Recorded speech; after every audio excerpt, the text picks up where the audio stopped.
this vehicle is safe. And frankly, as we're talking to multiple AV companies that are innovating all the time. For 3 days in December, Northeast Florida was ground zero for autonomous vehicle technology.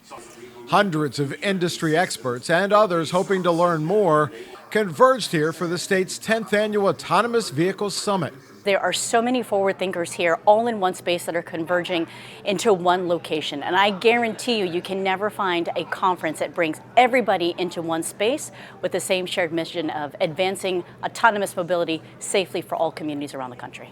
JTA hosted this year's event, and there was no shortage of people who wanted to know more about the authority's acclaimed Ultimate Urban Circulator program. A lot of folks, because here in Florida, there's a number of agencies, and really around the country, a number of agencies that are beginning their journey in terms of autonomous vehicle deployment. We as the JTA are a bit further ahead. But also looking to learn from others and collaborate with other folks on how we advance this technology and how we can leverage autonomous vehicles as a whole. Former State Senator Jeff Brandis, who first became interested in autonomous technology after losing too many soldiers to roadside bombs while serving in the U.S. Army overseas, recognized JTA as not only a leader in Florida, but nationally. Well, and I think JTA's movement on what they're doing with converting their train system to more to automated deployment, I think is absolutely a leader, frankly, in the nation on how to rethink about systems of the future and not systems of the past. One of the keynote speakers at this year's summit was Brad Templeton, a noted designer of autonomous cars who has worked with the technology for more than a decade. Templeton agreed with Senator Brandis about JTA's project, saying the JTA autonomous plan to convert the elevated Skyway for use with autonomous vehicles and then quadruple its service area is certainly the way to go. I actually was impressed that they're changing the Skyway and they're going to remove the railed vehicles from it and allow the Skyway to just be some infrastructure that can be used by vehicles that can travel on regular streets as well as on the elevated paths. And that's the right way to do it. You want to make very simple infrastructure and put the smarts in the vehicles.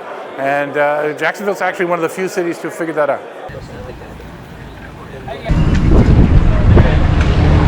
Take your horn in your left hand. In the demonstration areas where we found the latest in autonomous uses, including this electric three-wheeler from Acrimoto. Acrimoto's Adrian Brand says the plan is to convert what is now a fun electric vehicle capable of speeds up to 75 miles per hour and convert it to autonomous for use as a robo-taxi. Robo-taxi, rides and last mile delivery. So if we'll be working on systems such as phone apps, which will allow clients to call up the vehicle will come to them driverlessly. They will be able to jump in and either commute with it or use it for recreation, and when they get out of the vehicle will then go off to the next customer or potentially eventually go off and charge itself and that side of it. And this display, while not as flashy as an electric three-wheeler, does play a critical part in keeping you safer.